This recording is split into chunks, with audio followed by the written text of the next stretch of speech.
Seu nome é Você vai falar sobre a construção do conhecimento.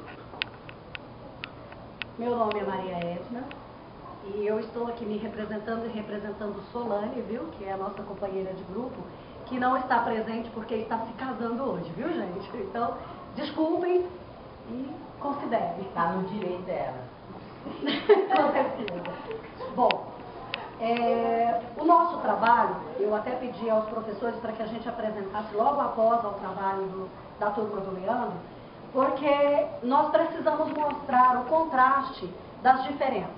Leandro falou sobre tecnologia e falou sobre uma turma, né, dentro do Distrito Federal, numa escola particular. A nossa realidade, gente, é completamente diferente, muito dispare em relação ao que o Leandro nos trouxe.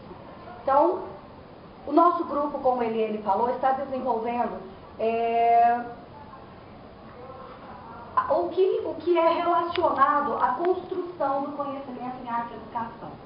Dentro desse nosso conceito, a nossa turma já nos apresentamos e nós temos como apresentação que nós estamos, embasados nos textos dados pela nossa tutoria em relação a todos os textos contidos. Nós nos abstivemos, ou aliás, nós nos antevemos na posição de utilizar o conteúdo só das nossas apostilas. Nós não entramos em mais nada. Mas a apresentação de nosso grupo nisso aqui, nós precisávamos buscar analisar o que nós ouvimos e o que vimos na entrevista e na observação de sala, justamente nos traz essa diferenciação, essa modificação da realidade da turma do Leandro. Então, nós fizemos e fundamentamos tudo isso no texto, nos textos da disciplina Psicologia e a Construção do Conhecimento, de Diva Albuquerque e de Lúcia Polino, né? E segundo as teorias de Jean Piaget, de Vygotsky e de Wallach, né? Então, nós usamos essa base para fundamentar o nosso trabalho. O nosso objetivo foi ver as dificuldades, porque isso foi criado exatamente em ambiente de sala. Nós mudamos e adaptamos o nosso tema para ver as dificuldades que o professor de arte e educação encontra em sala de aula na realidade do município de Nova Lima. Então, o nosso trabalho teve essa modificação no decorrer dele para adaptar, né, ao conteúdo e ao contexto do que a gente estava vendo. A metodologia que nós usamos, creio que tenha sido a da maioria de todos nós fizemos a entrevista, nós procuramos, né, observar a realidade que estava acontecendo dentro dessa sala de aula e nós comparamos o que nós vimos com o texto, né, com o que nos foi trago pelo texto de embasamento de nossas aulas. Os recursos que nós usamos foram pouquíssimos, porque nós não usamos de tecnologia, nós não buscamos nada, até por não termos, né, pessoalmente, esses objetos tecnológicos à nossa disposição. A maior discussão que nós tivemos dentro do nosso grupo foi em como abordar esse trabalho, porque nós vimos uma realidade de sala, nós vimos uma realidade de profissional que nós acreditamos que seja o que acontece na maioria das escolas e na maioria da realidade do nosso mundo hoje em relação à educação. Então, nós vimos um professor que não é, né, um acadêmico, que ele não é formado em artes visuais. Nós vimos um professor que tem técnicas de desenhos, técnicas de formação, né, na área de criatividade, de motora de desenhos, mas não é uma arte educadora. Nós vimos escola, porque nós somos em duas escolas, que não é preparada em nada para receber turmas de arte visual. Nada. Material didático, nenhum praticamente, então ele usou exatamente o mesmo material didático em sala de ensino fundamental e em sala de ensino médio. Então a realidade que nós vimos em sala de aula foi extremamente chocante para nós. Ao ponto da gente questionar nessa nossa discussão como nós seríamos professores de arte, se a gente teria condições de ter alunos na mesma situação e realidade que nós vimos em sala de aula. Porque o professor não tinha apoio nenhum na escola. Nada, nem material didático, nem informação, nem formação pessoal, nada. Simplesmente ele estava jogado dentro de sala de aula por falta de opção de um professor formado na área. Então essa é uma realidade triste, mas existente, e que a gente precisava, né, relatar. Então o professor deu a aula numa posição difícil. E o que nós observamos dentro da sala de aula foi o seguinte: aula sem nenhuma motivação, alunos sem nenhum comprometimento, turma sem nenhuma condição.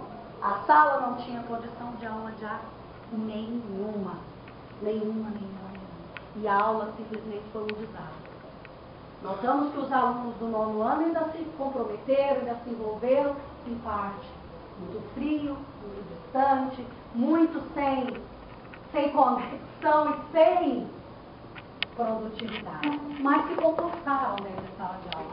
Já o ensino médio não teve nada. Simplesmente a sala era um desastre. Alunos completamente alienados dentro da sala de aula.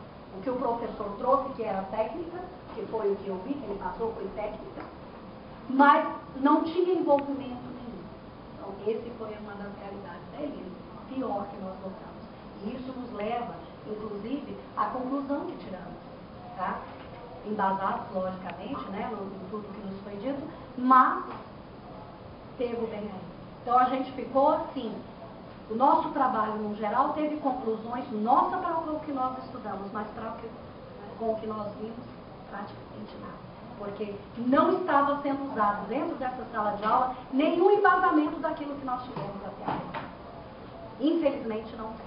Então o professor não tem o conhecimento que nós estamos recebendo hoje, né? Através dessas apostilas, desses trabalhos, desses textos que nós recebemos. E a conclusão que nós chegamos é que os educadores que nós estamos nos propondo a ser, é que tem que ser diferente. Nós temos que nos preparar, nós temos que estar aptos a sermos diferentes da realidade que nós temos. Então, o nosso trabalho ficou assim meio que sem pé nem cabeça, mas por essa realidade triste e doída que nós temos. Então, nós precisamos modificar essa realidade. Essa é a conclusão primeira e primordial que nós tiramos. Temos que mudar essa realidade. E se nós estamos hoje nos preparando, que nos preparemos muito bem, gente. Porque a carga é dura e as modificações precisam ser feitas com urgência. Porque senão nós não teremos alunos envolvidos em aulas de arte de maneira alguma. Gostaria de dizer alguma coisa? Fala.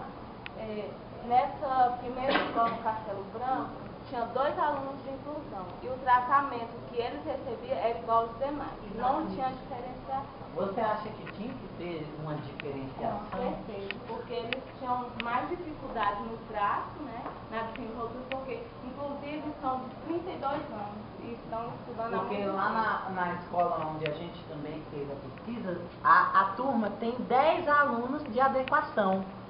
E assim, eles trabalham o mesmo conteúdo, a mesma coisa, só que de uma forma mais dinâmica. Você Então, acha que é isso que falta? Né? É o dinamismo dentro de uma sala de aula. Eles têm que ser envolvidos, né, na realidade deles dentro do contexto de aula. Mas o conteúdo ele não pode alterar, né? Não, creio que não. Mas ele precisa ser motivado, especialmente para que ele se envolva nessa aula. Senão não terá produtividade alguma também. Isso? Então, nossa conclusão enquanto, né, observadores dessa sala, estudiosos na área da educação, é que nós temos realmente que nos comprometer e nos prepararmos melhor para mudar essa realidade dentro de sala de aula dos nossos municípios.